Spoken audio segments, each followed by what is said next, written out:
We start out every time laughing. That's the best way, dude. You gotta start. Well, because we were already having a good time before we started. So That's Amen right. to that. All now right. everybody wants to know what the joke is. Yeah, well, joke's on everybody because we're doing this and we're all sober. And that's the best part. Oh, that's the right. best part. All That right. is the best part. Welcome everybody to Recovery Capital Podcast. We started this podcast to help people to develop recovery capital, which is the internal and the external resources that we need in order to obtain, maintain, and sustain recovery. And so whether you are a person who's part of the recovery care team, a person in recovery yourself, or even a family member, we have something for you. You just have to sit back and listen and participate. So my name is Joanna Dolan. I am a person in long-term recovery. I'm also a recovery coach, and I'm the owner and founder of Dolan Research International, where we do nothing but recovery coaching because we love it. So thank you for being here today. Amy, you want to go ahead and introduce yourself? Yeah. I don't have as many fancy things to talk about. So, my name is Amy Petro. I am a person in long-term recovery. Is there like a magic number to that? I don't know. Who knows? But I'm going to say it anyway. I also am the alumni coordinator for Colmac Outpatient Recovery Centers, as well as a patient advocate for the same organization. So excited to be here always and learn some fun things today from my new friend. You know our guest today, but my new friends. I love new friends. Stacy, you want to go ahead and introduce yourself? Yes, absolutely. Thank you so much. So my name is Stacy Charpentier. I am the director of training at the Connecticut Community for Addiction Recovery in Hartford, Connecticut. And I am not a person in recovery, in the traditional sense, but I do have my own recovery journey because I am a family member. My father had struggled with addiction for most of his life, and I don't even realize like how much it affected me growing up and just in even my the adult part of my life, until I took the RCA, the Recovery Coach Academy at CCAR, and then I was like, whoa, this this is starting to make sense to me, some of the things he was going through and some of the things I was going through. So I'm really excited that I get to now work for an agency that helps people not only obtain and sustain recovery, but also to build recovery coaches, because that I think is just, recovery coaches are vital to this whole epidemic that we have. And I just feel like, at this point, the more people that can be help to this, the better off we'll be. Thanks for having me. Awesome. Yeah, thanks for being here. Yeah, for sure. This is so great. So we get to talk to like all of our heroes on this show. I know, right? And I love that. I love that you're a family member that got involved. And I was, so before we started, I was kind of like asking Stacy about her journey, like how she got to where she's at. It's pretty cool. I mean, you should touch a little bit on it, and if you don't mind. Yeah, no, not at all. So, so I worked for a state agency that provided professional development. So we did all those teacher in-service days, like we provided all those teacher workshops and things for a whole slew of everywhere from topics from autism, transition to college, like just early childhood, anything that teachers and administrators needed to know. And I worked there for a little over 15 years. And due to budget cuts, I got let go, and I wasn't really sure what I wanted to do next. And I happened upon a position at the Connecticut Certification Board. And because I already had a history of knowing about professional development and CEUs and what that whole business was, I ended up, getting the job there as a temp. And that's how I met Phil Valentine from CCAR. We collaborated on a conference, and we were just talking about it the other day. It was the New England Recovery Community Centers Conference. So it was all the recovery community centers from the New England states got together and put on this huge conference. And it was all people in recovery, their volunteers, to just help give them access to it, skills to be able to just deliver better services within their centers, and to kind of like, share ideas and network and things. And that was my first kind of understanding of who CCAR was and what CCAR was all about. And when that position, that it was a temporary position, when it had ended, Phil had a position for the Recovery Coach Academy coordinator, and he reached out, and I applied. And yeah, the rest is history. I've been at CCAR since 2013, building recovery coaches. That's so awesome. Yeah, That's a long time too. It is a long time. It's a really, and I feel like, and as I said, one of the things, I came in looking at it from, I was coming in to coordinate this training program. That's what I was really coming in to do. And so I wanted to know what it was that I was going to be, doing. So I asked, in my interview, I'm like, when do I get to take the training? Because I kind of need to know what it is that I'm supporting. And, so when people ask me, and I took the training my third weekend. And now I told you I worked in professional development for 15 years. I took that week-long training and I was blown away. Like, I'd never experienced the connection with people. And here I was, somebody who was not a person in recovery. So I really didn't, know how to even respond to some of the things that I was being asked to do. But then when when certain questions were asked, I mean, I had Phil and Art as my trainers, master trainers at that point. The questions that they asked, like, it didn't matter that I was a family member. It didn't matter that I wasn't in recovery or anything like that. It was a mind blowing, and I say like transformative experience, because I really had no idea how much about my father's addiction that my life had been impacted by. I didn't understand even to this day, like, there's certain things that like just happened that week that I was just like, whoa. And I sat there and I saw everybody else was experiencing that same kind of like we all wanted to be like, it was like going to summer camp, like we were all like best friends, and it was just such an exhilarating experience to know that other people were experiencing, and going through their own journey, but that we were all having this kind of similar exhilarating time, and to see the support to everybody else, and to see the acceptance of everybody else's story. And even back then, like, so when we say, you're in recovery, when you say you are, when I think about which that, is like mind-boggling for most people. Right. But I mean, like, I think about it in 2013, like how many people were it was an absolute uproar, like, no, and like to now where people are kind of like, yeah, I get it, but I mean, like, even then, like, watching people's like heads kind of explode, and what that was like, and just kind of sitting back and being part of it. I mean, it was just an amazing experience. And so I was trained at that training in the RCA, but I was also trained as a trainer, and because that was going to be part of my role too. And I got to train with Art Woodard that August, and before you go any further, who is Art Woodard and who is Phil Valentine? Just so we know. Yeah. So Phil Valentine is the executive director of CCAR. He is, I mean, yes, he's my boss. I'm sorry, my dog is now here. The dog's cute. Yeah. Thanks, Story. All right.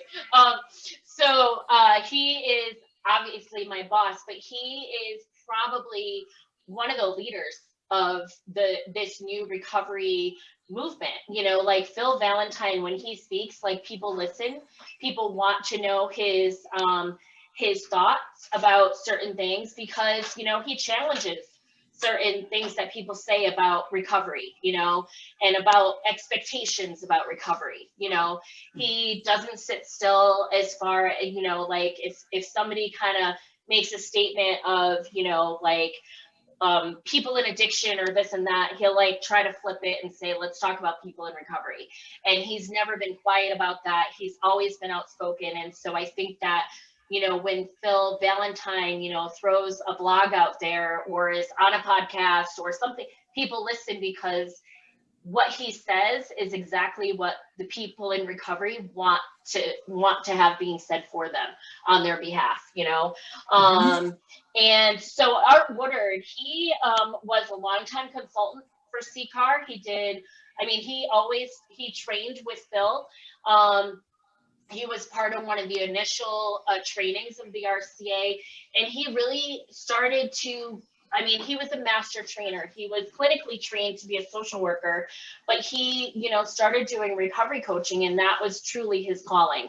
And he began offering performance supports to the people who were going to recovery coaching in our centers and offering them support. He does our webinar training series. So a lot of our webinars that we've had, he's the one who recorded them. And he even helped implement our DOC program going into the Department of Corrections.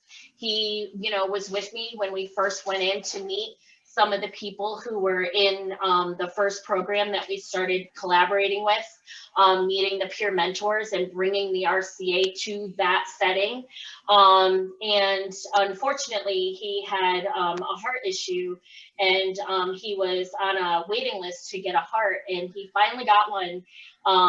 But it just didn't work out for him. And so he had passed away at the end of last year. But, you know, but he was just the epitome of what a recovery coach is, what a trainer is, you know, like he just, you know, we consistently reference things that Art has said in the training, throughout the training. He's always with us in every training that we deliver. Because so much of him, you talked about earlier about living and breathing the curriculum and things, and it's him, you know, it's everything that Art Woodard was. So, but the two of them trained me, and I just, to be honest with you, like I can't even imagine what my life would be like not having been in that training, in that room, and been impacted by the both of them as trainers. Wow. That's pretty best layoff ever. Yeah. Yeah. That's incredible. Great. Yeah. How many people do you guys what's the goal, or like how do you kind of assess like the pace in which you're going along? Ooh, well, so when I started in 2013, we were training about 15 trainings a month.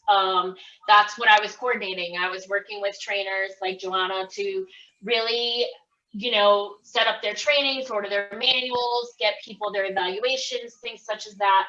And so it was maybe 15 a month, you know, and that was kind of like the pace that we were going.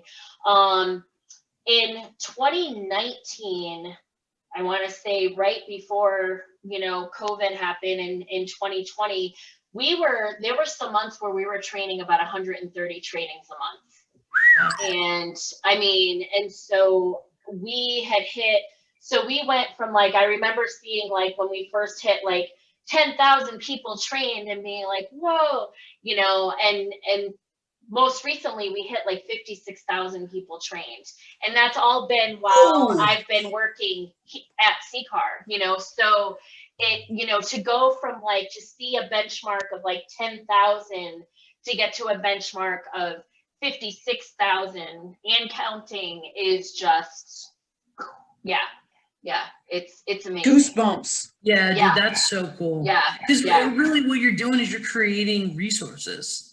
human assets. That's what. Yeah, I mean, when you think about, recovery capital, I mean, recovery coaches, that's what they live and breathe, right? So everybody has, something inside of them, those intrinsic things that motivate us. But then there's also the times where we need some outside motivation, and recovery coaches are so good at trying to get us to see the possibilities, to see like what can be inspiring to us so that we can maybe, do something different or do something more or do something better. And I always remember like there was this graphic that Phil always shared when he does his CCAR experience through the RCA, and it always talked about like the potential, right? So everybody has a path of their potential, and if you go along a path, like you get better at doing certain things. It's but for people in recovery, it's like they have like this dip, and then they go above and beyond like where they would have been anyway, and I don't know if it's just because of the positivity, the gratefulness of what life is like now, like, and just the beauty that people see. But people do amazing things in recovery, and I sit there and I say that I work and I see miracles every day. I work with people who are miracles, people who probably shouldn't even be, working, let alone breathing, and things such as that, who probably count themselves as blessings, and I just look at it and I'm in awe, because very rarely do you get to work in a career or at an agency where you get to see that kind of positive potential and gratitude all the time. Yeah. I mean, it's like it's not real. You know what I mean? Like it's not real that this should be happening, and it's such a privilege to be able to kind of like, I guess, shepherd the RCA through what I've been able to do. The training department, it's been a privilege and an honor, and I've said, and we can talk about this too, I haven't been feeling all that great, and I've been told, take some time off if you want to take some time off. And I'm like, this is what inspires me. This is what keeps me grounded. And this is what I enjoy doing. So don't take the thing that I enjoy doing. Like, I don't want to take that part away. Like, let me do this because this feeds me, and I really, I love it, and I just look for opportunities in how we can keep growing and making things better, not just for recovery coaches and things, because I think, getting a competent workforce is absolutely, one of our goals, but also just to, to help people find recovery. That's the ultimate goal, is to just get people in recovery.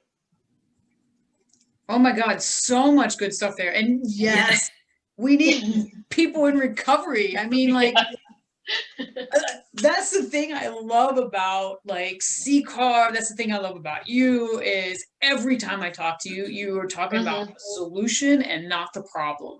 Right. Because the thing of it is like, you can sit there and you can talk all day long about why things are the way that they are, but at the end of the day, is that really going to get you anywhere? Or are you just going to identify a problem? So what? So it's still the same thing. You just now called it something else. It's still a problem, but I think for us, it's always looking at the solution. Like, what can we do? What can we do differently? What can we do better? And, when I think about the pandemic and all the limitations that were put on people when things were closed, right? Everybody was closed. Everybody needed to stay home. And I saw a recovery community start meeting people where they were at, right? So online meetings, trying to figure out like this whole Zoom platform. Like the recovery community was there with online presence before churches, before gyms, before many other industries were. And I sit there and I think about it, it's like a testament to the fact that that's because people in recovery have had to, you know, meet how many barriers and challenges and overcome so many things. This was just one more thing. And, you know, and I feel like that's where when I think about like that whole thing about potential, it was like, we'll figure it out.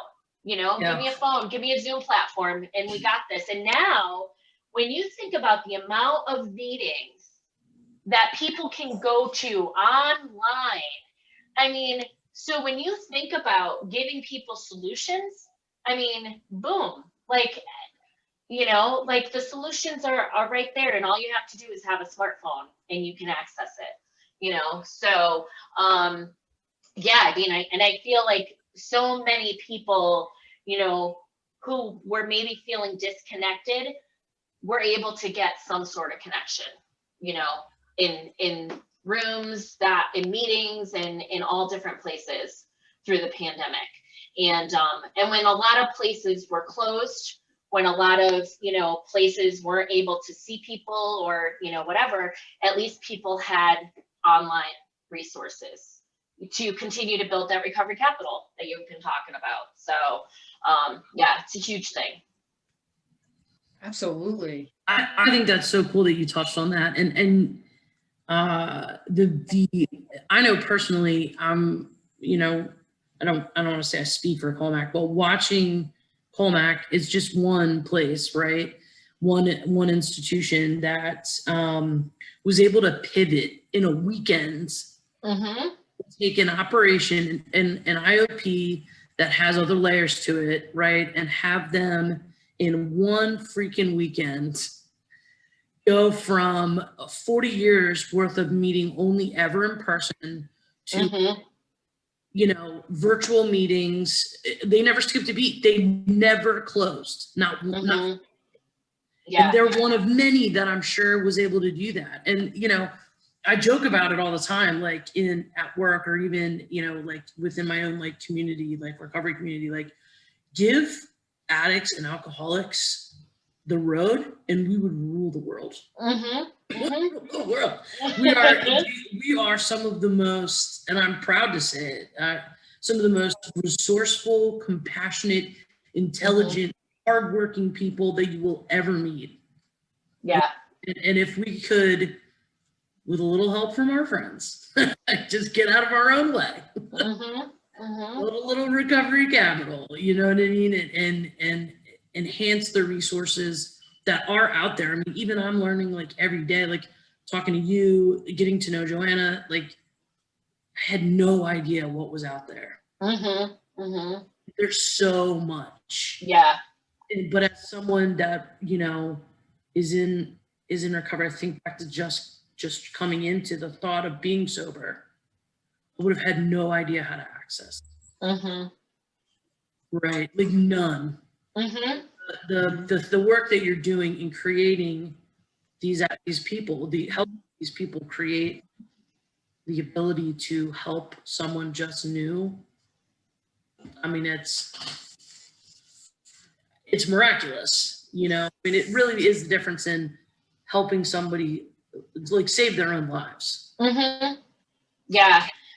I think for me, you know, the biggest thing, and it's funny that you said the pivot, because, you know, in Connecticut, we had probably one of the strictest, you know, closings where everything was closed. You know, our governor, like, really kind of demanded the closing of mostly every building. You know, we had, I think, like grocery stores and hospitals, and, you know, that was open, you know, in the beginning. And a lot of the services that people were used to having access to were no longer there, you know. So we really did have to think about how are we going to still be there for the people who are so used to coming to our centers every day, you know. And CCAR, even though our centers were closed, we were all still working, you know, and trying to make sure that things were, that people were connected. You know, all of us had our phones on, you know, we were calling people, all of the Recovery Community Center staff, they were outreaching to volunteers. It was, you know, doing a lot of our telephone recovery support calls, all of those things to make sure that people didn't feel alone in a time where everybody felt alone, you know, like nobody really knew what was going on. It was still in the beginning. I mean, this is just a year ago. And, you know, we also had to pivot because we were in the middle of training one of our largest in-person RCAs. So we had, so we were in the middle of a 60-person Recovery Coach Academy that was taking place at a community college. We were supposed to start ethics that following Monday, and Thursday evening we were told that the campus was going to be shut down that Friday, and that we couldn't have obviously our ethics training. Everything had to come out of the room, you know, and so Friday at 3, like, full campuses were closed, you know, and it was every campus across the state. And we were like, now what? Because we have ethics on Monday, and what are we going to do? And how are we going to manage this? And we had already started looking at the development of an online model for the RCA and ethics, to see if that was something that, you know, was a viable solution for maybe some organizations where they had, you know, people all over the place, you know, and they couldn't come together, you know. And so we did have a version of the ethics training. And so that Monday I trained, and Sandy Valentine, who happened to be the person who had developed the online model, was my producer, and we delivered an ethics training that Monday, Tuesday, Wednesday online for the first time, you know. And so, and I was, that Friday, I was like, I don't know, guys, let's just cancel. Like, I don't know if we should do this. Like, I don't know. How is this gonna work? You know, it's ethics. Like, that's such a big thing. And how are we gonna do that online? But it was like, what's the worst that could happen? You know, and Phil was, you know, Phil is always kind of that face, like lead by face as opposed to fear. And I was very fearful. And so I, you know, he coached me, as he does from time to time. And we did it. And then that was it. It was like, okay, we can make this happen. And then we ran our very first online RCA that April. And within a matter of, I don't know, weeks, I had to turn all of the other training programs into online programs. And we just started. And Phil and I stayed pretty much in our Adobe Connect platform. Like, we were there practically every other week, sometimes 3 weeks a month, just delivering training through most of 2020. And the demand never stopped. I feel like for a while, everybody was kind of like, how are we going to do this? And then once everybody kind of started figuring out how to communicate in Zoom and how to use online platforms and things, training started picking back up. You know, if I look at April, I think we had maybe 20 trainings, maybe at most, you know, so it was very, but then come May and June, we were back up to like 60, 70, 80, because people got a feel for it, and it was working. And I think even more so is that people wanted to be trained, because so many people were finding themselves in a place where, you know, maybe they had more time than they had in the past, you know, because places were closed, people were losing jobs, you know, I mean, and so we found that there was almost an increased need for training. People were calling us out of, I mean, so many different places. Iowa reached out to us and they were like, you know, can we just pay you to have our people go to your CCAR training virtually? You know, we had organizations call us, Sober Peer, wanted all of their peers trained from all different states. And so we would run trainings like that. We did a training for the Boston Fire Department, because they wanted training, and it was a virtual training, and so, I mean, it just never stopped, like the demand for the trainings. And now we just had an RCA at the last week of February, where we typically, we like to keep our trainings online, about 24 people. We had 3 different rooms running at the same time because we had that many people that were signed up. And then this past week we did ethics, and we had 3 different ethics trainings all going on simultaneously because we had that many people signed up for ethics. I mean, the training part of it, like, people want to be trained. And I think that having opportunities for people to get trained, whether your states are opened up and you're able to do them in person, or you're still having to do them online, that people are going to pick what works for them. And I think we're never going to get away from, like, we're never going to always be just in person. Like, I think we've found that there are some people that are going to want and are driven to learning online. There's convenience, there's no barriers in travel. There's some people may not feel comfortable going out in person, just because states are opening up. So I have a feeling like this online training thing, it's going to be around. We're not going to go away from it, because that was one thing a lot of trainers would, well, what happens if we go back to in person? Are you still going to let up people train online? And it's like, we can't not. Now that people have gravitated to this, I don't see this going anywhere anytime soon. Amen to that. So for complete disclosure, complete fairness and disclosure to the people that are watching or listening, like, I'm a CCAR trainer and I've been training this whole time. And I have to say, like, I've trained people in Australia and New Zealand. My mind is just blown at the people that want to come to a CCAR class. And so my question is what makes you stand out from all the other options? Because, like, we talk about multiple pathways, right? And multiple pathways is a big part of being a recovery coach and the recovery care team. So what makes CCAR's Recovery Coach Academy and all the classes that go along with it stand out the way that it does? I think it's just a matter of the experience that people have. It's not just sitting there and getting content.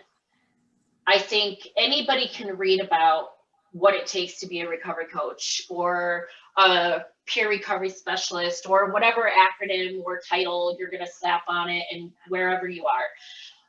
You can read a book, you can read articles, you can, but I think it's a matter of, we're really modeling within the CCAR classroom what we want our coaches to be. We're really tapping into not just the science part of it, it's really the art of it.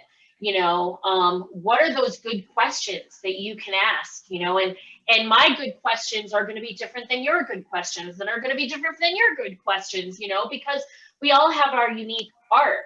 And I think the way that you connect with somebody is something that really can't be taught just by reading an article or, watching a webinar or whatever. Like, you have to go and experience it. Somebody has to challenge you and coach you.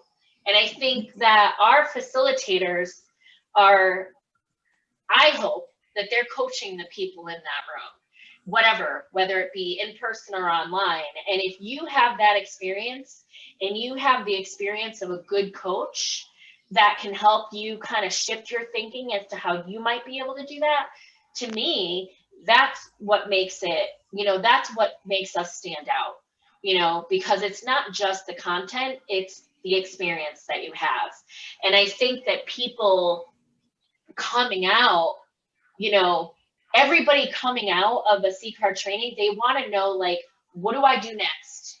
You know, like a lot of, like they want to, what do I do next? What can I take next? What do I do next? What's my next move? You know, so people, it's not just a one and done.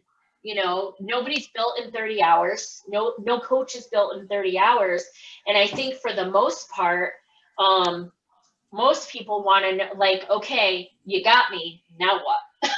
You know, so to have people that like basically are lit on fire in a training like that, that they're ready to like hit the ground running and they want to do more.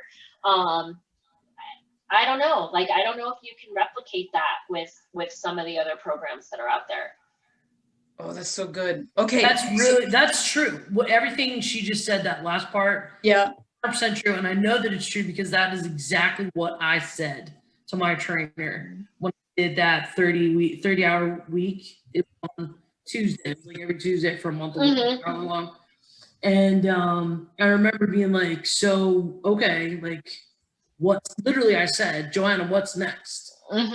Yeah. You know, she's like, well, you could go this way or you can go this way. And, you know, it's true. I mean, it's amazing content. And for somebody that is in recovery, but also is someone that has loved ones that are not in recovery, that I wish they would be in recovery. You know, it was really mind-blowing to read, or to not just read, but to kind of like work. And then the experience of working with my peers in the class, right? It's not just like, even though it wasn't in person, we still broke out into groups and we still collaborated, so that everybody, you know, the way I view it was different than the way Bob Jones viewed it, and so on and so forth. So that part was really cool, you know. Yeah.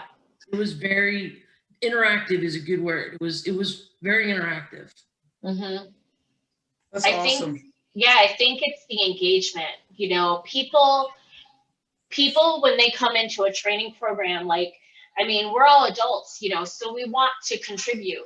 You know, we want people to know what we know or what our opinions are. And I think the CCAR training programs allow for that, so that you're able to come in with your own life experiences and connect it to the learning, you know. And when you're able to do that, you're going to get so much more out of it. It's so much more relevant to you, you know, because you can actually start looking at practical application for what you're doing, rather than just reading something and sitting there and saying, well, how does that, you know what I mean? Like, the dots are all connected, you know. And so if they're not connected for you, chances are somebody in your breakout, somebody at your table group or whatever it is, they've connected it. And so watching somebody else's, you know, the light bulbs go off, it's like, whoa, you know. And I love that in the RCA, because you really do, even in the online classroom, you see people, you see the light bulbs go off for people, you know. When we say multiple pathways, and I do truly mean multiple pathways. I mean, you have to apply it to everything. So whether it's the training that you have to take to become a recovery coach, whether it's the pathways that somebody utilizes, whether, you know, I mean, whatever it is, spirituality or what, I mean, multiple pathways has to mean multiple pathways across the whole entire thing. And I believe that, you know. Do I think that our training platforms or our training programs are superior? Of course I do. But if they, of course I do, you know, that's, I mean, hello. I mean, I would be a horrible director of training if I didn't think that, right? Yeah, but I was looking at all tattooed across the back too. Yeah, I mean, hello. You know, of course I do. But at the same time, like, I do recognize that there are going to be some states that are going to probably make people go through, you know, a proprietary training curriculum and things such as that. Hey, you know what? That's fine. We can all exist. You know, I think we're all coming at this to build a competent workforce of recovery coaches. You know, I want people to have the best possible training. So we're out there, and recovery coaches are valuable. You know, like, we want to see recovery coaches out there helping, contributing. We want them to be positive, you know, a positive impact to what's going on right now. If we start having people go out there and not being trained, not being vetted, going out there and running amok, the whole profession is, I mean, forget it. We're dead in the water before we even start, you know, and we're a new profession.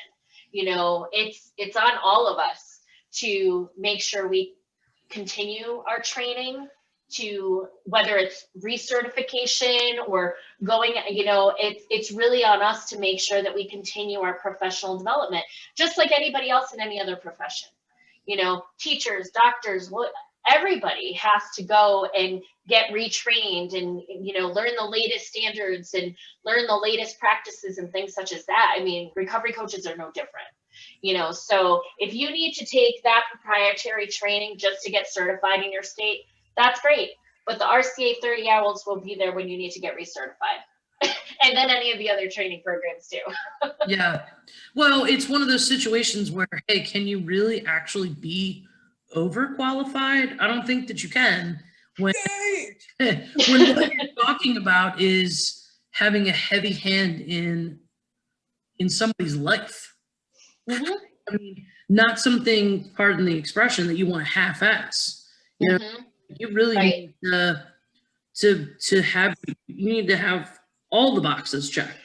And then we're all in a position, if you are serving as a recovery coach, you have the ability to help or harm. You really do. Yep. And so we really have to make sure that our motives are in check, that, you know, the things that we're doing are all for the benefit of that recovery. You know, and that's why we have the ethics. I mean, that's why we have so many different training programs, because people trust us, you know, to bring them in through a particular journey. And we have the potential, or we have the ability to, you know, make that a positive or a negative experience, you know, for people. And so it's really on us to make sure that we are giving our very best all the time, and that we're doing our best all the time, and having training, you know, and having resources to go back to is only going to enhance that for us.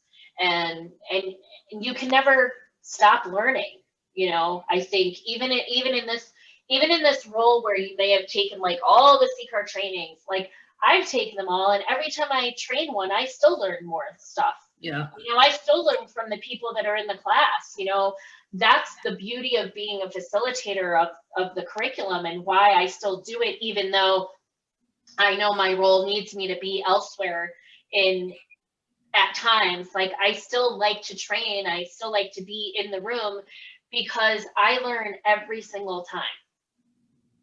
I hear a story and it changes the way I might view the next time that I have to talk to somebody. And I will tell you, like, as soon as somebody hears, like I said, I'm not a person in recovery, so people don't come to me like, you know, because they see me as that. But as soon as they hear that I work at CCAR and that it's an addiction recovery, I get people pulling me aside at the gym, people pulling me aside at, you know, the grocery store, wherever it is. I get Facebook messages from friends that I'm, you know, people I'm friends with. Hey, this happened and that happened. So regardless of what my role is, I'm always a recovery coach, you know, so I always have to sharpen my skills. Always, because it never ends. I think it's cool that you touch on that as well, because I know, like, personally, even completely unrelated to recovery, the best teachers, the best coaches and mentors I've had were ones that also are teachable. Mm-hmm. They're constantly seeking. And those are the ones that I have taken so much from, because they give so much, you know, and it's an ebb and a flow that they give. They're, you know what I mean? Yeah. It's approachable, they're relatable, no matter what the subject matter. So I think that's really how better to connect with another person and share their knowledge with them. Yeah, absolutely. And, I look at, when people come into the Recovery Coach Academy, some people don't even know what it is that they what they expect. They just knew to take it, or there's somebody in recovery and somebody told them that they might be good at this. And so they come in and they're really not even sure what this is going to mean for them. And if nothing else, like I look at the RCA as, so many people just look at their own recovery journey differently when they go through the RCA. Maybe some things that they could go back and do differently or do better, or I don't even know how to describe it, but people do like come through. Like I said, I was going in to take it because I was going to be working at CCAR, and I didn't even realize, like, oh my gosh, like I'm a horrible active listener. You know what I mean? Like there were all these things, and I was like, oh my gosh, like I am awful. Like While you're saying this to yourself while you're supposed to be listening and you're not listening. Yeah, but I will tell you, like I'm still like, there are still some situations. My husband calls me out, he'll be like, you just nodded at me and you don't even know what I said. And I'm like, you are absolutely correct. I did just you, and I don't know what you said. And so I actually told him, I need you to call me out on it. Like I need you to actually physically call me out, because I'm just. Were you nice to him after he called you out on it? Oh yeah, 100%. Okay, but I felt so bad. I was like, oh my gosh. And then I was like, how often do I do that? Probably so often. So please help me out here, because I'm of the mind, like I'm one of those people who, like, we were told like multitasking is a good thing. Like we have to have our hands in different things, and we can't not be stagnant in any, and that's not a good way to be. Like we have to focus and put our attention on what it is that we're doing. But that's not what I was taught. That's not what you don't have time to breathe. What breathe? No. Yeah. So overrated. Way overrated. So to actually like sit there and know that I can take a time to pause, that I can actually like stop what I'm doing. I don't have to do 20 things at once. It's a learning. It was a learning curve for me. And I did. I totally told him, like, you need to call me out if I do that, because it was so habitual at that point. So Stacy, you're you're such a good lady. Oh, thank you. I get called out on that a lot. My family, my mom or my sister will be like, you're totally not listening. And I'll be like, what? You just give him the stink eye. What? Yeah. They'll be like, you're not paying attention. And I'm like, I heard everything you said. Yeah. And then what I say? You said I wasn't listening. Amy. Well, but it's so true. Like it's good for you for like accepting the feedback. Yeah, no, I'm right. working on Asking that. for it. Yeah, and asking for it. That's the whole thing. Yeah. Like, call me out on it, please. Call me out on it, because I don't want to not get better at it. And that's not fair to him either. I want to be, polite, and I want to listen. If he's telling me something, I should be listening. Even if it's something that I have no knowledge of, like what he does for work or whatever, I should still be listening fully, because that's just right. Yeah, no, you're true. That's just part of being a good matter. partner. Yeah, absolutely. But I think again, it's like, when the kids come home and you're making dinner and they're talking to you about their stuff and you're like, and then you realize, I have no idea what they were just saying to me. It's like, oh my goodness, like I really need to do better at this in all aspects. So the kid part is hard. Listen, but it's so funny. But it's so funny because I remember Art training the spectrum of attitudes and treating people like resources, and he talked about like his grandkids and how sometimes you have to treat somebody as an object, like, no, don't cross the road, and and I totally was like, I totally get it. Like, yes, there are some times where we need to tell people what to do, you know, but it's not always the best feeling for them and for you, you know, and so but the way that he explained it, and now it's like, so I used to kind of, my own analogy was like cooking for my kids, like, you know, so I treat you as an object. Yeah, you're eating your broccoli, you know, and then treating you as a recipient is, well, you're going to eat a green vegetable. So you pick which green vegetable it is, but it's going to be green, you know, and then the resources is tell me what vegetable you want to eat. And then even further, and then let's prepare it together, you know, kind I of love thing. that example. Wow, yeah, the evolution of that is impressive. Most days I'm just like, oh my God, did I feed you today? If the answer is Oh my God. it's a win. Yeah. Dude, I that's know. awesome. Oh, believe me, like the fact that like I, you know, but that was how it was for me, like putting it into like, okay, now I get it. So sometimes you do have to tell somebody, you know, that this is what you're going to do. And I get that, you know, that there are purposes for that happening, but it usually doesn't feel good for the person who has to treat the person like the object or the person receiving it. So, but yeah, no, the green vegetable, that's my example from That's a here good on out. example. Yeah. I love That's a that good example. I example. love that example for so many things. One of the reasons though is because like it says to me that this place is not only a a starting point for recovery support services if you're going to be a provider, it's also like a continuation point because I've been a professional coach now for over 25 years now. That's crazy, right? And one of the things that they teach us is co-creation, right? And you just described that, like, here's a spectrum of attitudes. And by the way, there's a fourth one, co-creation. What are we going to do together?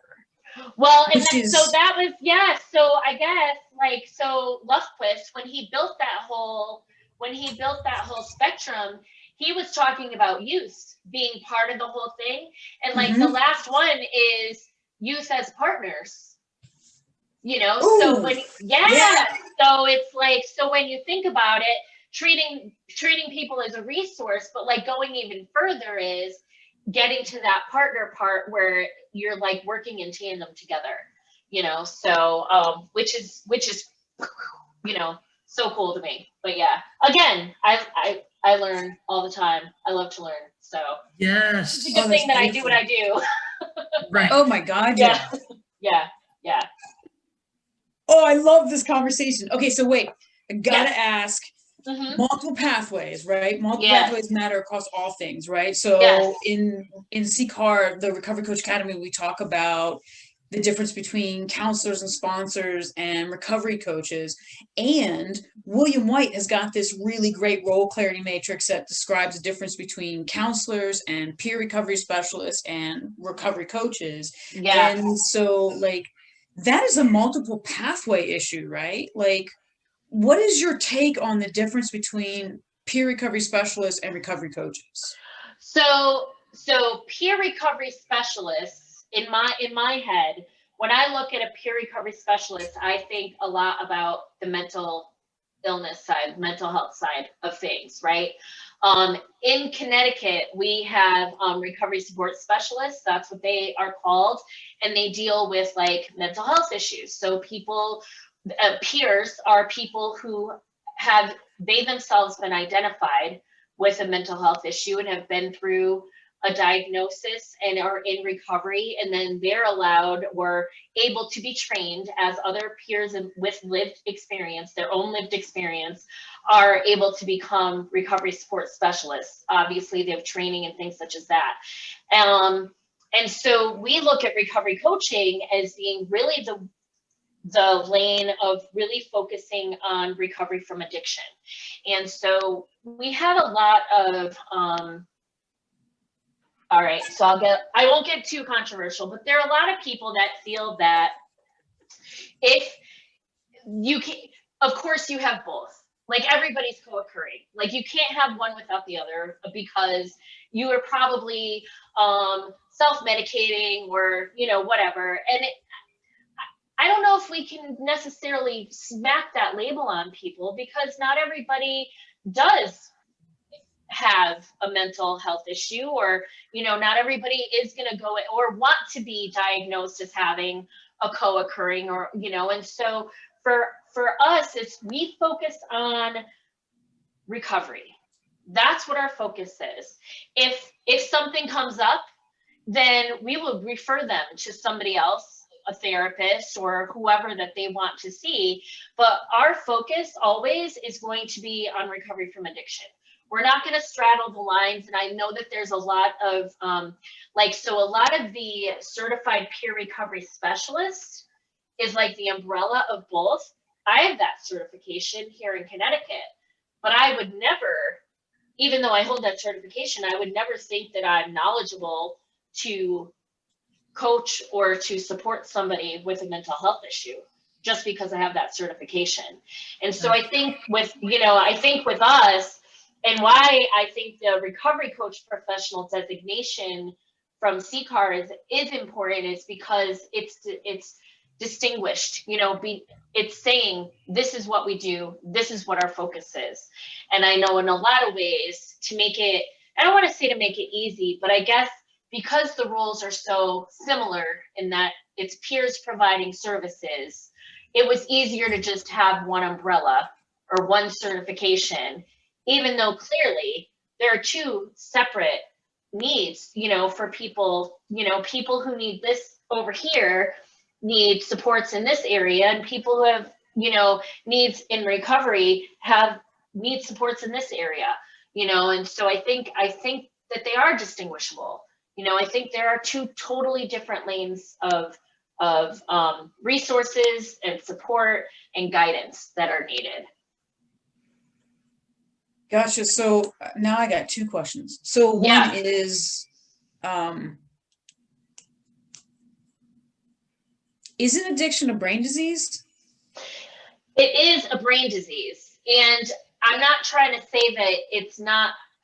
I guess my biggest thing is I'm not trying to say that it's not, or people aren't with co-occurring, or, you know, that whole label, but I think that some people don't want to slap that label on it. You know what I mean? And so if I just made the assumption that everybody coming in is co-occurring, you know, and I focus on one over the other, like I need to meet that person where they're at, right? So if that person is coming to me because they want recovery from their addiction, and I just automatically start treating or talking to them as if they're co-occurring or with like that's not going to help them with what they're coming to me for. You know what I mean? So, you know, so it's kind of like really, again, going back to letting that person guide what their journey is like, you know, and if my lane is focusing on the recovery from the addiction, and I don't have any of this other knowledge, I'm not going to pretend that I have it just because my certification covers me in that way. That makes perfect sense. Yeah.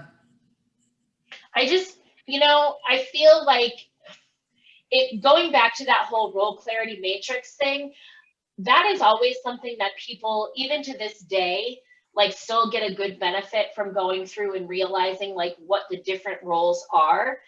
But I think, you know, you could even add to it. Like, what does a case manager do?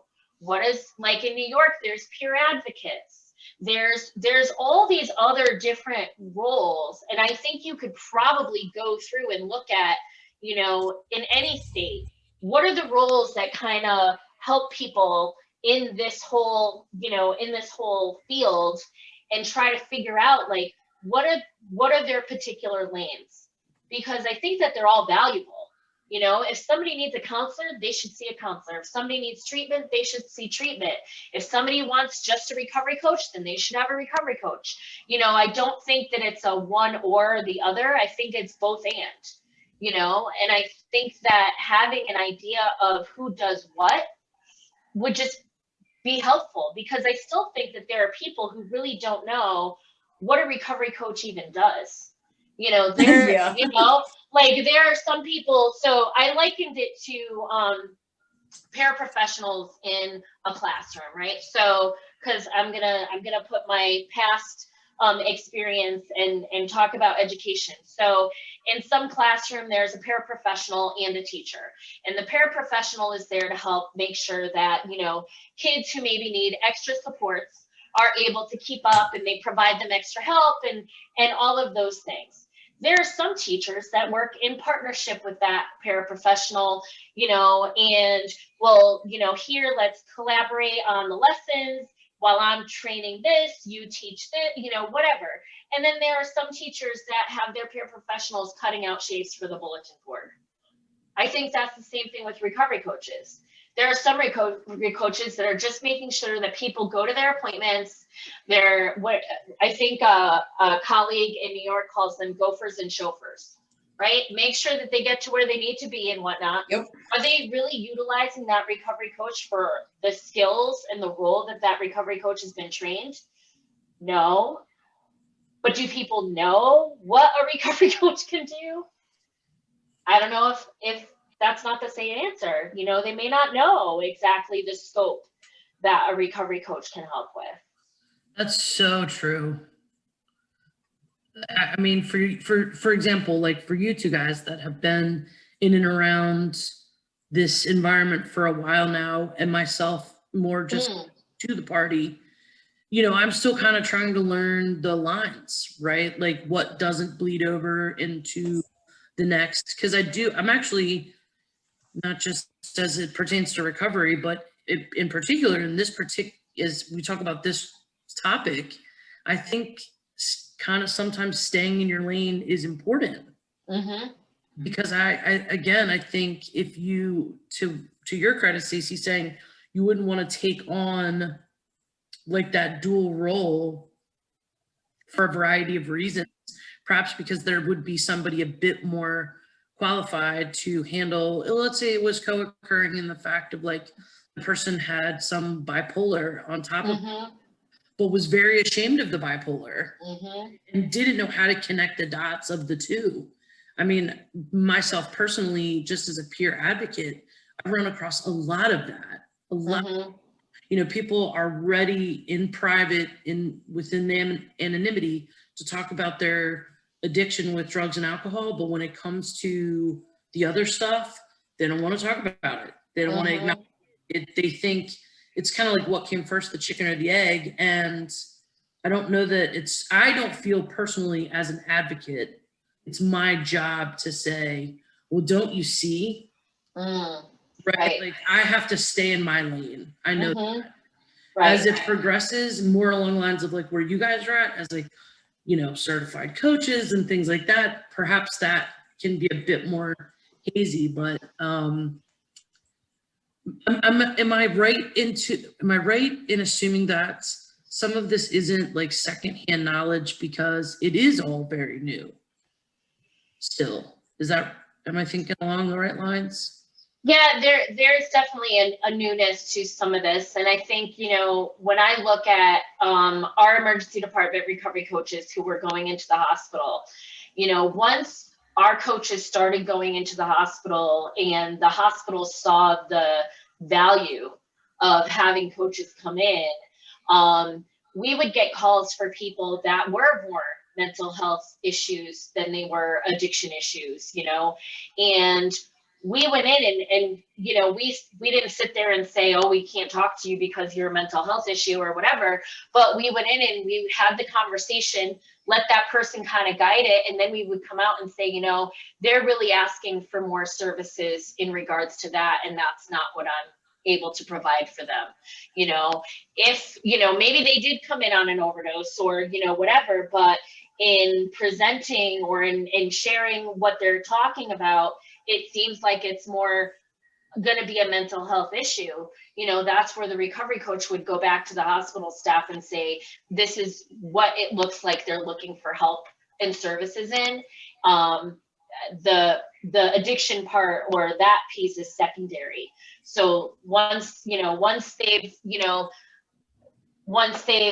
decided what is the best, next step or whatever, the recovery coach isn't going to sit there and be like, oh, wait, hold on, I'm not going to talk to you, but they can do a warm handoff and bring it back to the hospital staff and say, this isn't my lane of expertise. you know, they really want services in regards to this or this or this, you know. But I think that happened a lot because we were so good at doing what we do and going in and having those conversations and teasing some of that out. And like I said, spending more time with people than hospital staff and emergency rooms are really supposed to. You know, again, it's triage, it's in and out. You know, but because we had served that role, we would get a lot of calls in the beginning for people that weren't really there for the addiction side. But with compassion and care, we would go in and still talk with people and then do the warm handoff, you know, to whatever services were appropriate. Which is awesome. Yeah. Agreed. Agreed. So, wow, that was a lot, actually.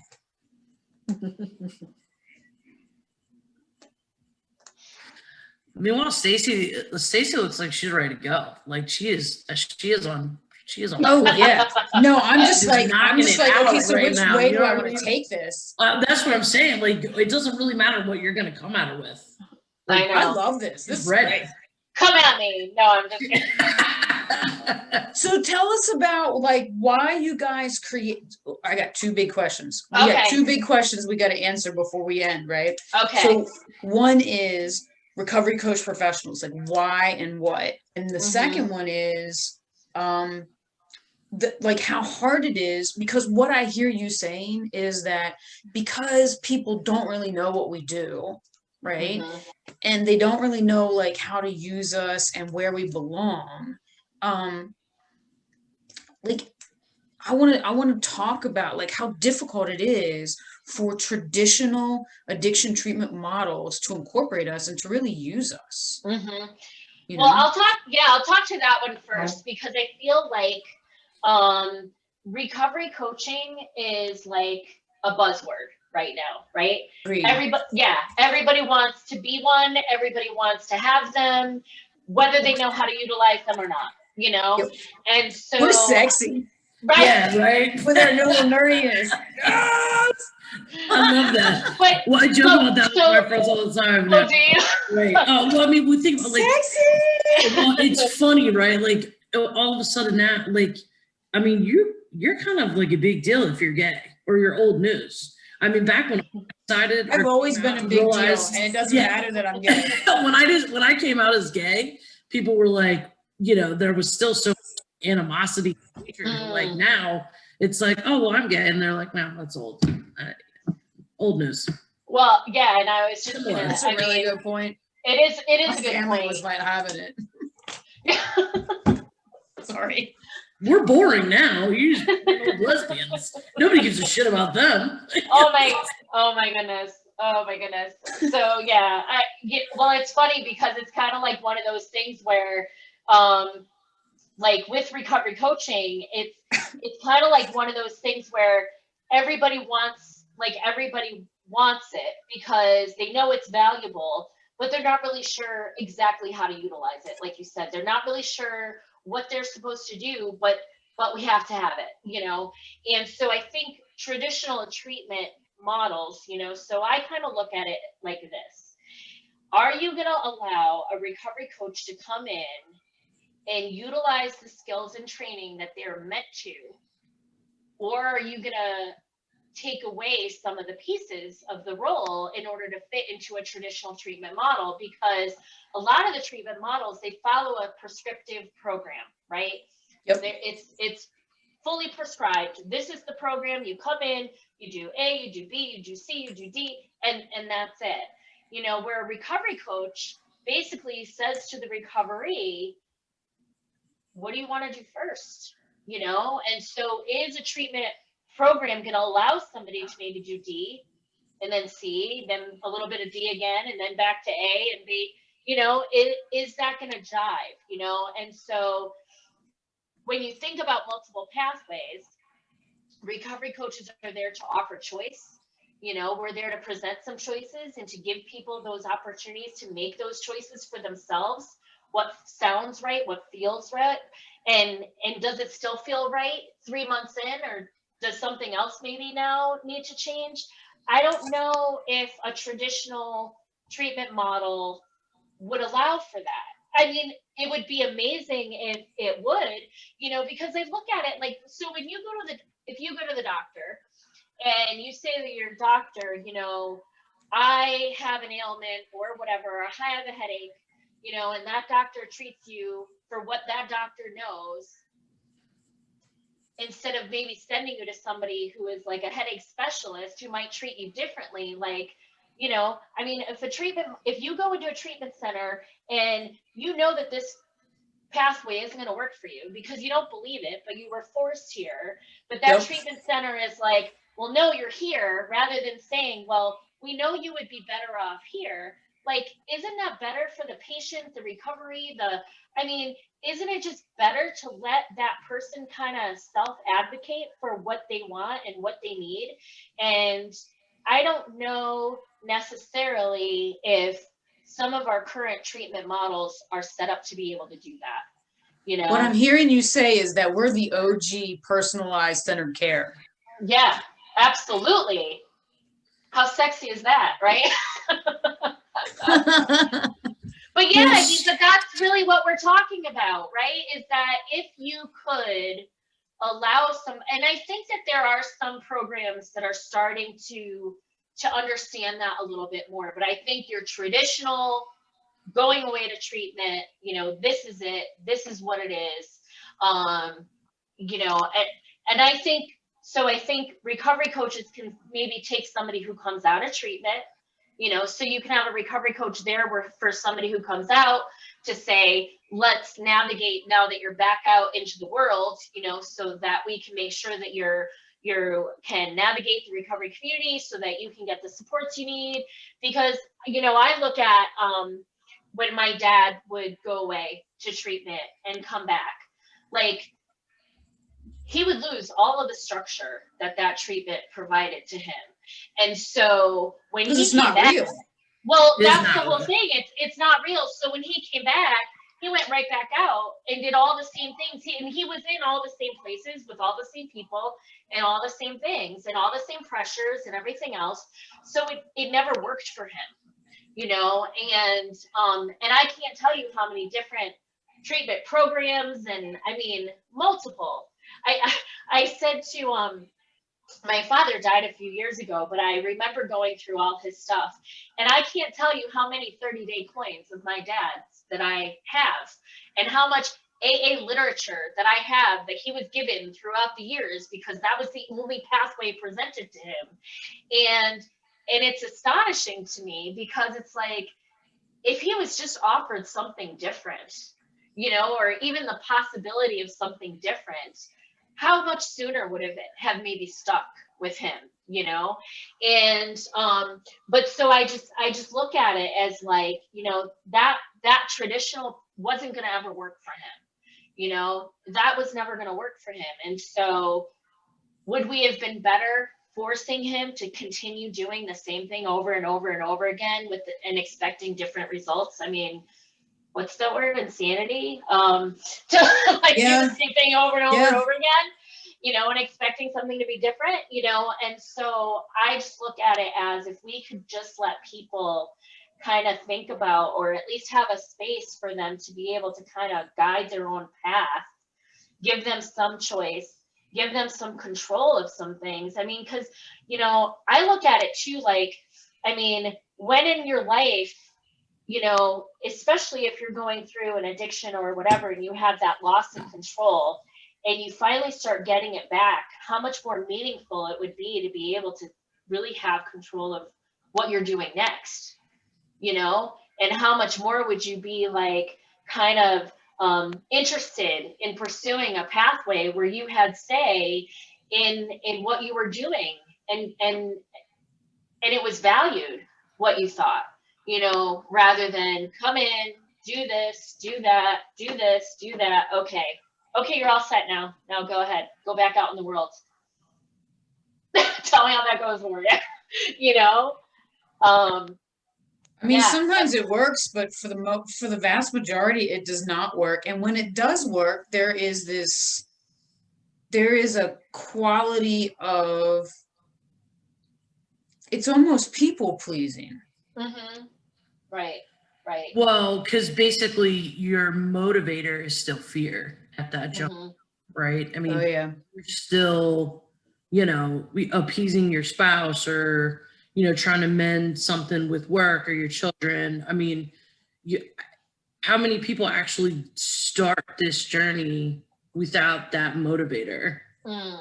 Do you know what I mean? Like the folks that just wake up one day and they're like, you know what?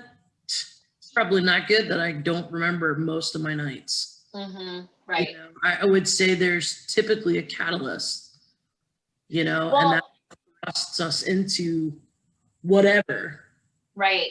Well, and I think that's, and that's the one piece about the Recovery Coach Academy, that whole stages of recovery piece that is so important because, as somebody who was watching a family member go through it, so my dad came out of treatment and I expected him to be my dad again.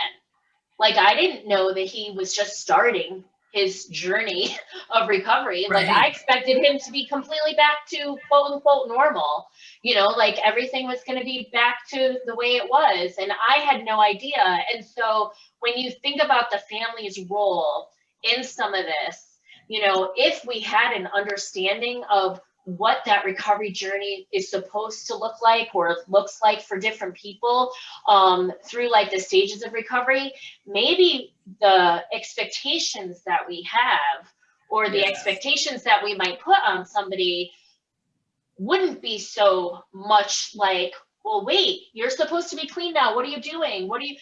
I mean, when you think about the pressure that somebody coming out of a structured environment like treatment must come back to, because now, like you guys said, there's so the fear that was there and the regimented schedule and everything was safe. Yeah. And now you're just out there on your own, and you are trying to make sure that you don't disappoint the people around you and do the very thing that got, you know what I mean? It's like it's maddening. Like, no wonder, it doesn't work for certain people.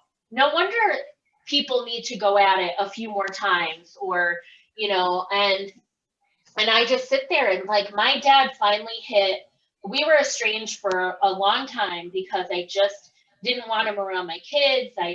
He was out, and so he ended up hitting rock bottom, ended up homeless at a shelter at the VA, living in a one-room kind of, bedroom, whatever. And that's when we reconnected, but that's when he finally started like his like real recovery journey. Like, that's when he started his recovery journey. And that's when he started to really start changing, that he was getting supports for so he was a Vietnam vet. So he had he was an addict before he came home from Vietnam, so he was an addict, and there was stuff that happened over there that just, so he had a lot of PTSD.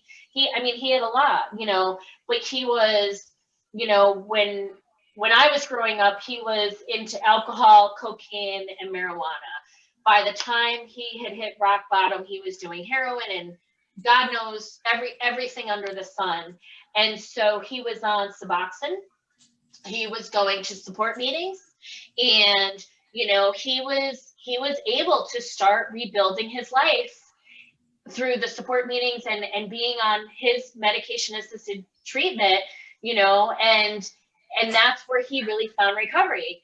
And I think back, like, all those years and all those meetings and all those tokens and all those books, they weren't ever going to do it for him the way this was going to finally do it, because I think maybe it was because it was being done at the VA and they have more experience with maybe what some Vietnam vets have gone through. Somebody finally realized what it is that my father needed, and he was changed after that. He was completely changed. He rebuilt his life. He got his own apartment. He was a changed person, in recovery. And I just sit there and I'm like, wow, like, Could that have happened earlier? Could that have happened if I knew more then what I know now? If, you know, he was offered different opportunities? I mean, I don't know, but I'd have to think that at least I know I would have been a lot more supportive, or at least a better support system for him, more so than I was, because I just didn't have any idea. Thank you for telling us that. Yeah, Like, that's a lot. Yeah.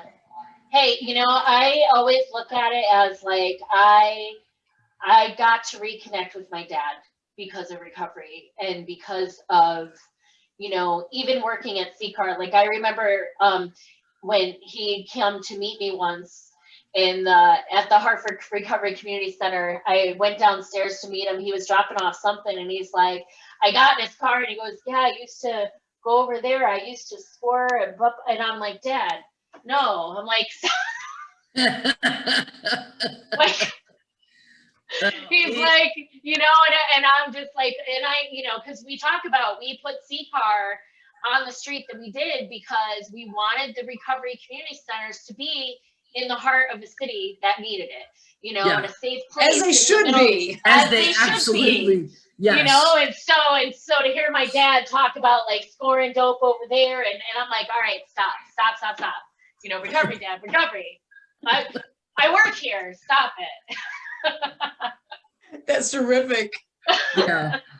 Well, and that's, I mean, like, that's a really, those are all really valid points. And that's one of the things too, like, as you were telling your story, one of the things that stuck out to me is the importance of staying in our lane. Not just for us, right, as recovery coaches or peer support, like, but also for the other places, right, is one of the things because I worked in a very, very large treatment center. I helped to build a program. I was on the clinical management team, like, love what I do, and love what I did. And I, one of the things I noticed was, as we had people come in who more and more had polysubstance disorder, polysubstance use disorder, right? What I would see is, like, some people who had been on heroin or meth or any of those other drugs, like, the body had changed so much that just to have a conversation about what, you know, like what a mutual aid group could do for them, they needed so much more help.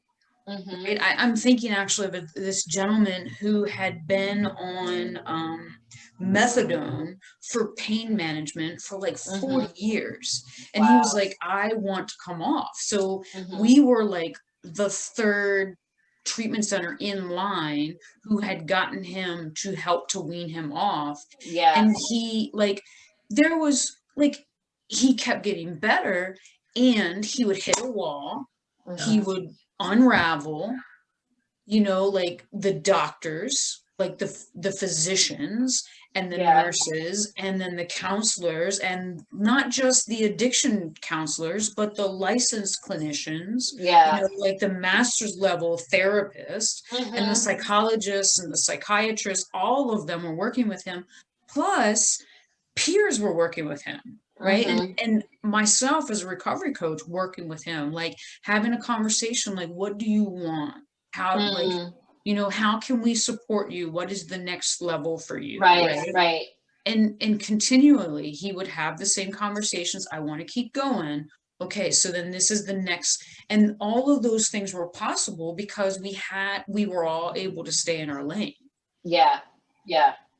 And if any one of us had not been able to stay in our lane, this gentleman would not have been able to make it as far as he had come and to continue his journey, because he was scary if you were just looking at him as a counselor, or just looking at him as a peer, or just looking at him as a doctor. You know, if you were looking at him as a whole person, and surrounding him with people that were like, yes, we've been where you are, you know, like some people had been where he was, walking this pain recovery path, right? Mhm. And Mhm. some people had been like, on long-term Suboxone, like Yeah. walking this path. So yes, we know the brain changes. We know your physiology changes. And Mhm. we know that that change changes the language and the meaning and the way that you use your words and the way that you tell your stories. So like being able to be in this place and like you said, like redirecting, like, hey, let's bring it back to recovery. Boom, bring it back to Mhm. recovery, bring it back to Right. recovery. Like changing that focus completely changes the person. Yeah, absolutely. Absolutely it does. And and that's why, for me, like I always look at, like I know MAT, medication assisted treatment, but I always look at it as like medication supported recovery, right? Yes. Let's let's talk, because it's not just about getting the dose or the methadone or the Suboxone or whatever. Like my dad had to go to those group meetings in order to continuously get his Suboxone, because one wasn't going to be enough. One aspect wasn't going to be enough for him. He still had to work through and have the peer support and the mutual aid group, and he still had to have a few different things in order to help him in his recovery. And so to me, it's not a one and done.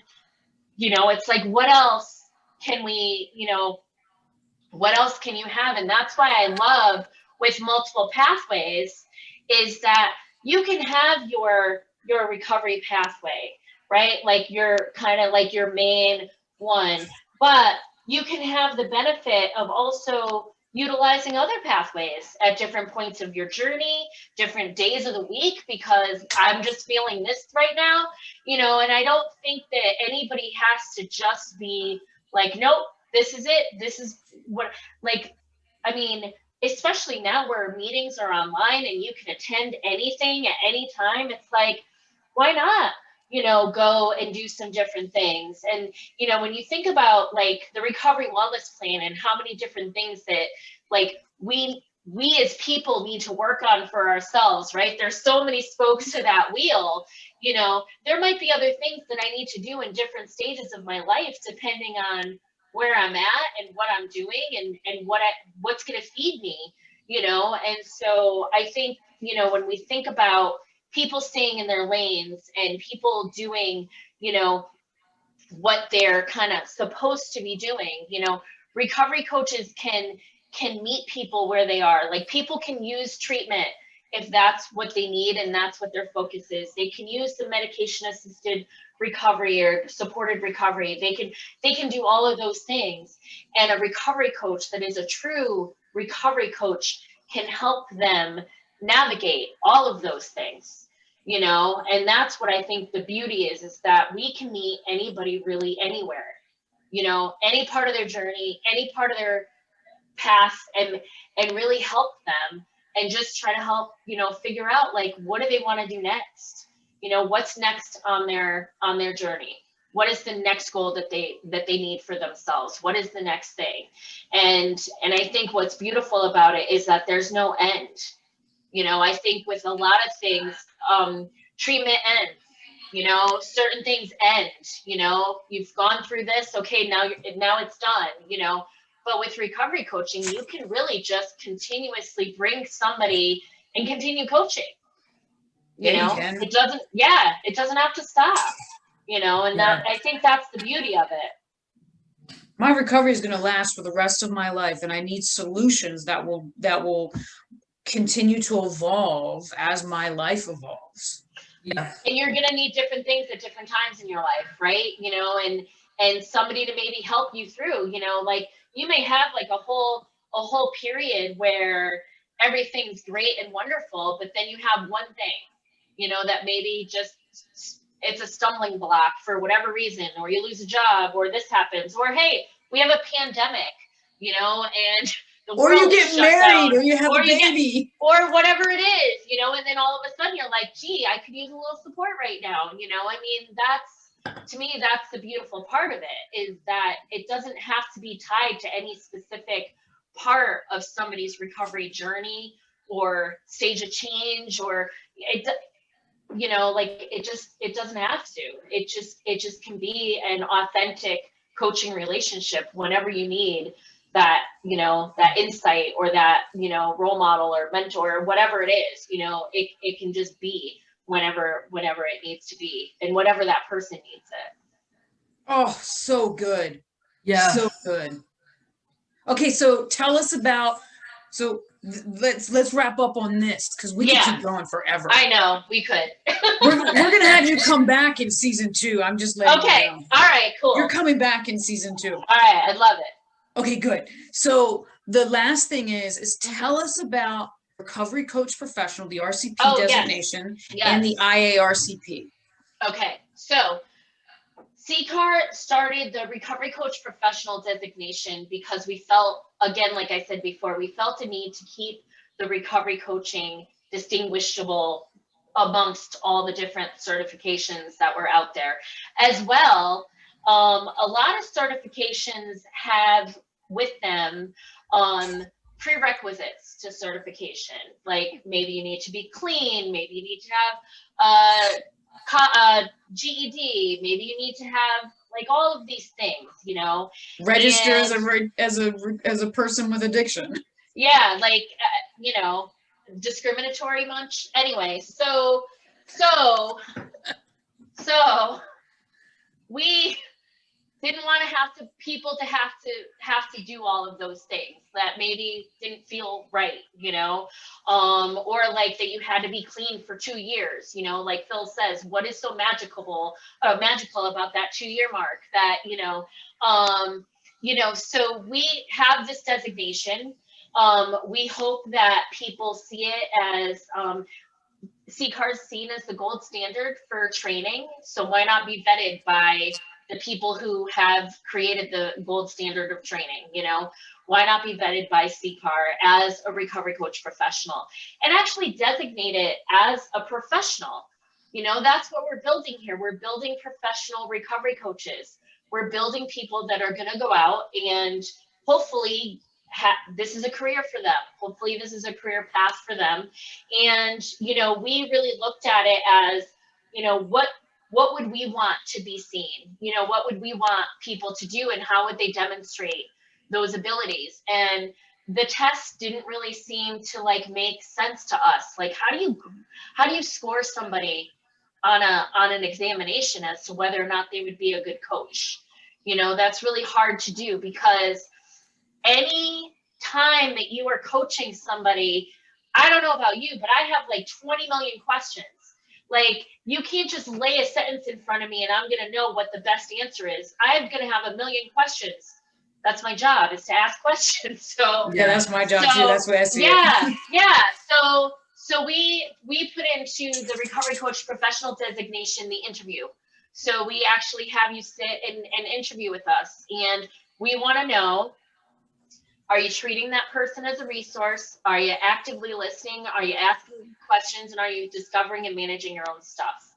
And a lot of times, when we go through the RCP, the interview process, you know, we see that a lot of people get tripped up on multiple pathways of recovery because people are very protective and want to give out their own pathway, you know, a lot of times. People don't often treat that person as a resource or ask those good questions, you know, and so we feel that our interview really helps us kind of see how somebody is in those situations. So we have questions, we have a scenario, we have some rapid fire questions just to see, like, right off the cuff, you know, how would you respond to a certain situation? And I think overall, like, people who go through it, you know, yourself included, like, after they're done, they're like, whoa, I had no idea that that's what that was going to be like, but I really enjoyed it, you know. It was fun. Yeah, and even the people who don't do well, like, that we don't designate, they come back and they're like, I know, I totally knew. Even when I was going through it, I knew I wasn't doing well, you know, but we allow everybody to come back and re-interview with us. There's no charge to re-interview with us. And we give people webinars. Yeah, so there's no, if for some reason you don't pass the interview, we invite you to come back within 90 days We also provide some of our webinars, like free of charge, to just review some of the things that we feel you would do good at reviewing before you come back in. And then when people come in and review and re-interview, they pass, and it's like night and day, you know. So I hope we're also helping to build them as a better coach, you know. But then, so we have this recovery coach professional designation, and what we want the IARCP to be, really, to be honest with you, is a networking opportunity for all the recovery coach professionals. And the reason why we have the international part of it is because there are a lot of areas of the world that don't have certifications or even a pathway for people to be recovery coaches. So like you said, you had people from Australia. We had one of our New York trainers had somebody from Dubai. We had people from the UK come. You know, we want there to be the possibility of being a recovery coach professional wherever you are. And especially now you can access training from wherever you are. And we're hoping that the International Recovery Coach Professional Association will connect us all so that we have a network of people of which to build our own recovery capital, right? So Yeah. to keep, you know, building and growing recovery coaches wherever they are. I love this. Also, Love that. That's so good, right? I'm sitting here thinking to myself, like, if you guys ever do a training in the UK, like, I want to go. Oh, right. Right? It's so funny because I'm like, every time I like sit there, I'm like, wow, there's a person from that area. We could go there. We could train them. We could go there. Yeah, absolutely. After the pandemic, of course. Of course. When travel is safe. Yeah. Mm-hmm. Oh my God, this is terrific. Amy, what do you that got was for us? super cool. I'm so glad you got laid off. Thank you. Me too. Well, I am. Well, no, Look, you know, it's look really at funny. You can't fake that kind of. It's the way you said it. But you can't fake that kind of passion. No. No, you know, I was just gonna say, like, you know, I loved my job. Please, you know, I loved my job, and I thought that was exactly what I was gonna be doing for the rest of my life.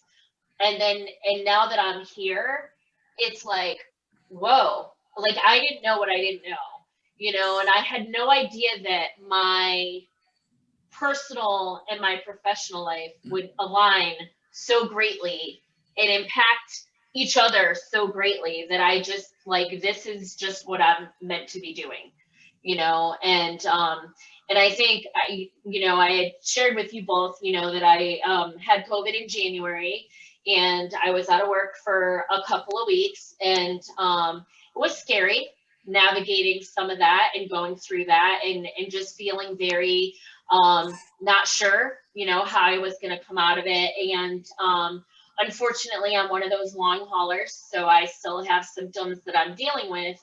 And you know, on a couple of different occasions, it's been like, well, do you want to take time off? Do you need time to just heal? And, you know, and my work really feeds me. You know, the things that I do, you know, obviously I want to take care of myself, and I know that there's an ethical component to self-care, and if I were not doing well or feeling well, I wouldn't go into work, or I wouldn't train, because, you know I need to give my all in everything that I do.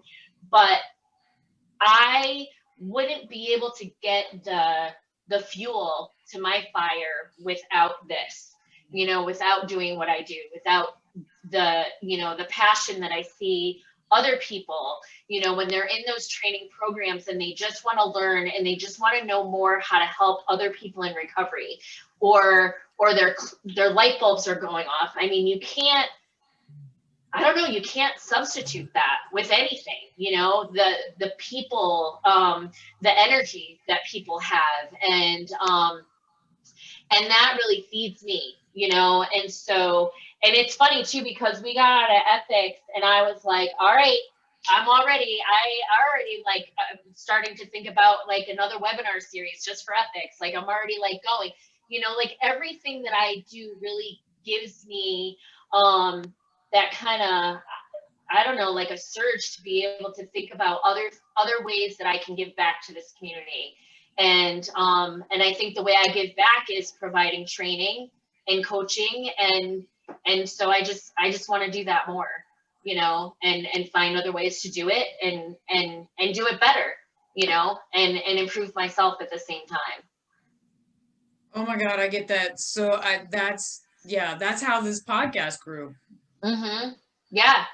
It's amazing to like have people talk to you and you just like your energy comes from their energy, you know, and it's just, you just can't replace it with anything else, you know. It's incredible. I am so glad that you are still with us. Yeah, you know, thank like you. that you came through COVID. I'm sorry that you're experiencing all those problems, and I am so grateful to hear you say like, this feeds me. Yeah. It totally does, you know. And I wake up in the morning and I'm already like, what am I going to post today about, you know, from the cart, you know, Facebook page. Like it just does. It's part of who I am, you know.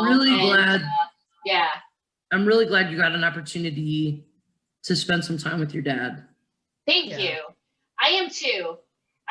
That's one of the things I talk about that, and I know we do like those.